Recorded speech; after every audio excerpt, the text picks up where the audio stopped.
हजरत भोले शाह भाले शाह का मकबरा भी है, जी। जिसकी 6 एकड़ 10 गुंठे वक्फ की जायदाद भी कब्जा हो चुकी है। तब उस वक्त ना कोई काले चिंदिया नजर आए और ना ही वक्फ के तहफ्फुज के एहतजाज के नाम पर इंसानी जंजीर और ना ही बत्ती गुल और ना ही नारेबाजियां।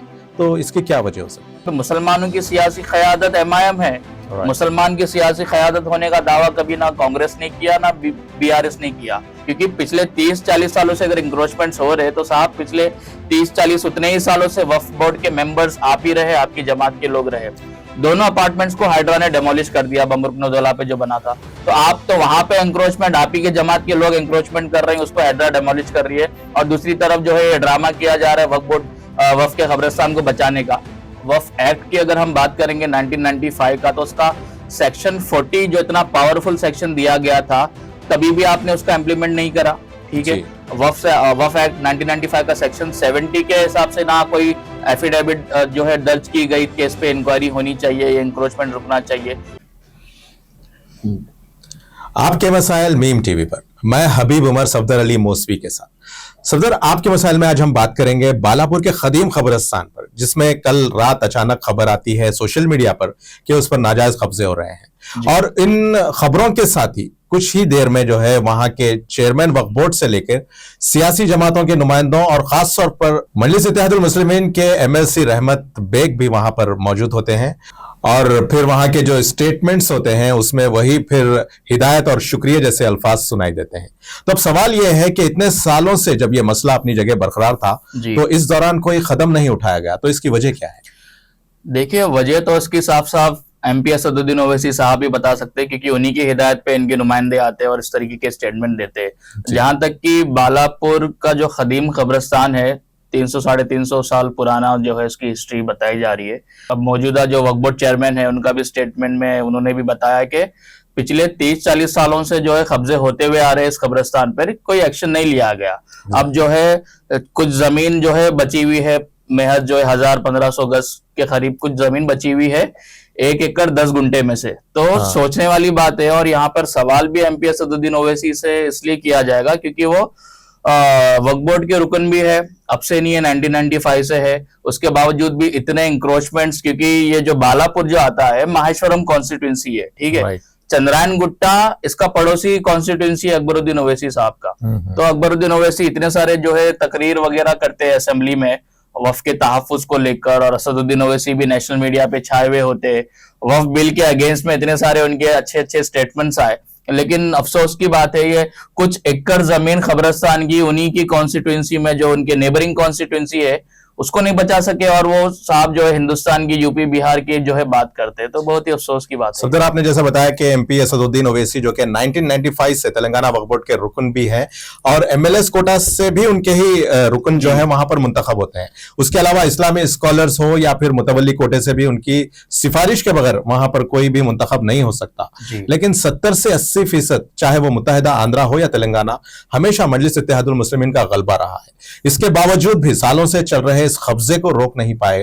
और लेकिन जब कल रात 1-2 सोशल मीडिया चैनल्स पर उसके वीडियोस आते ही अचानक से वहां पर जिम्मेदार नमूदार हो जाते हैं, इसकी क्या वजह हो सकती है? देखिए, वजह वही है। पहली बात तो कब्रिस्तान जो है मुसलमानों की मिल्कियत है और वो वक्फ का कब्रिस्तान है, तो वहां पर कोई गैर मुस्लिम आके अगर कोई इंक्रोचमेंट कर रहा है तो पहली बात तो उसको इतनी जुर्रत मिली कहां से, विदाउट एनी पॉलिटिकल इन्फ्लुएंस और इस किस्म की चीजों की वो इन्वॉल्वमेंट होना पॉसिबल ही नहीं है। फिर वो जो जलपल्ली जो इलाका है वो म्युनिसिपालिटी किसकी लग रही है, ठीक है। चलो, म्युनिसिपालिटी किसी की भी लग रही होगी, वहां पे जलपल्ली म्युनिसिपालिटी लग रही है या किसी और की लग रही है या फिर काउंसिलर्स किसी भी पार्टी के हो, लेकिन वक्फ बोर्ड के जो मेंबर्स होते हैं वो तो एमआईएम के ही है ना। यहाँ पे मुसलमानों की सियासी क़यादत एमआईएम है। मुसलमान की सियासी क़यादत होने का दावा कभी ना कांग्रेस ने किया ना बीआरएस ने किया।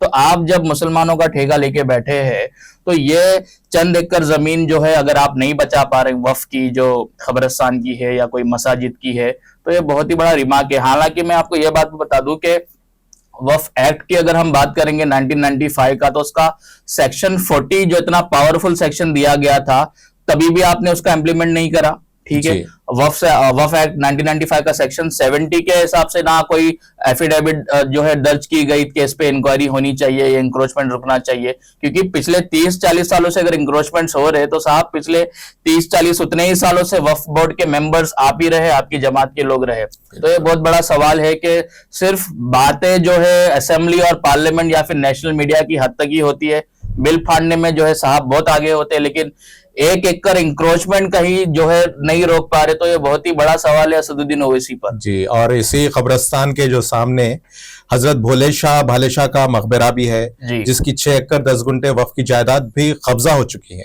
तब उस वक्त ना कोई काले चिंदिया नजर आए और ना ही वक्फ के तहफ्फुज के एहतजाज के नाम पर इंसानी जंजीर, और ना ही बत्ती गुल, और ना ही नारेबाजियां। तो इसकी क्या वजह हो सकती है? देखिए, इसकी वजह तो जो है आप अकबरुद्दीन ओवैसी साहब से पूछिए तो बेहतर होगा, क्योंकि आए दिन ऐवान असेंबली में तो वक्फ की जब भी जिक्र होता है तो वो तो CBCID इंक्वायरी कराइए, वक्फ इतने एकड़ था, इतना एकड़ बचा, क्या हुआ क्या नहीं, मतलब इस किस्म की जज्बाती तकरीरें पिछले 30-35 सालों से हम सुनते हुए आ रहे। लेकिन शायद ही इन 30-35 सालों में शायद 30 एकड़ जमीन भी ना बच, उन्होंने अगर कुछ बचाया है तो बताए हमें भी, क्योंकि ये जो माहेश्वरम का जलपल्ली जो म्युनिसिपालिटी है या फिर ये जो बालापुर जो इलाका है, ये अकबरुद्दीन ओवैसी साहब के बाजू की कॉन्स्टिट्यूंसी, आपकी नेबरिंग कॉन्स्टिट्यूंसी है जी। और हजरत भोले शाह भाले शाह की जो आप बात कर रहे हैं, 6 एकड़ 10 गुंठा जमीन वहां की इंक्रोच हो गई। तो साहब वो कैसी आपकी क़यादत में इंक्रोच हो गई? तो यहाँ पे देखिए, हम तो मीम टीवी के जरिए यही बोलना चाहेंगे कि अब MLC रहमत बेग की जो है आपने बात करी MIM के, तो आपने देखा होगा कि हाल ही में जो हाइड्रा का डेमोलिशन ड्राइव चला, तो उनके जो नुमाइंदे हैं वो खुद ही इस तरीके के कब्जे पे, कभी गवर्नमेंट लैंड पे कब्जा, कभी कहीं पे कब्जा, और वो ऑफिशियली वो खुद कब्जेदार बन के बैठे हैं। उन्हीं का जो है इंक्रोचमेंट हो गया, जो उन्हीं का जो है डेमोलिशन हो गया अपार्टमेंट, और वो जाके कहीं और पे वक्फ की जमीन बचाने का दावा करते हैं। यानी कि ये बात कुछ समझ नहीं आ रही है। तो असदुद्दीन ओवैसी को चाहिए कि उनके जो चुने हुए जो MLA है, MLC है, कॉर्पोरेटर है, उन पे पहले नजर रखे कि आप ही के जमात के जो है नुमाइंदे इस किस्म की जो है इंक्रोचमेंट्स करते हुए फिर रहे खुलेआम। क्योंकि हाइड्रा का जो डेमोलिशन हुआ, 2 जनों के नाम वहां पर आए सामने, एक बहादुरपुरा MLA मुबीन का और एक MLC रहमत बेग का। तो दोनों के अपार्टमेंट वहां पे मौजूद थे। MLC रहमत बेग का जो है G+2 G+3 कुछ अपार्टमेंट था, G+5 बहादुरपुरा MLA का अपार्टमेंट था। वहां पे दोनों अपार्टमेंट्स को हाइड्रा ने डेमोलिश कर दिया, बमरुकनोदौला पे जो बना था। तो आप तो वहां पे एंक्रोचमेंट, आप ही के जमात के लोग एंक्रोचमेंट कर रहे हैं, उसको हाइड्रा डेमोलिश कर रही है, और दूसरी तरफ जो है ये ड्रामा किया जा रहा है वक्फ बोर्ड वक्फ के कब्रिस्तान को बचाने का। आप तो वक्फ बोर्ड में है ना 70 to 80% आपके लोग हैं, अब से नहीं है, 1995 से है। उसके बावजूद भी आप क्या बचाए? आप कुछ भी नहीं बचाए आप। तो नाज़रीन, ये था आज का हमारा डिस्कशन बालापुर के खदीम कब्रिस्तान को लेकर। इसी के साथ ही नाज़रीन, मीम टीवी का आज का डिस्कशन का सिलसिला यहीं खत्म होता है। ताज़ा खबरों और स्पेशल रिपोर्ट्स के लिए देखते रहें मीम टीवी न्यूज़, और अब हमें दें इजाजत। अल्लाह हाफ़िज़।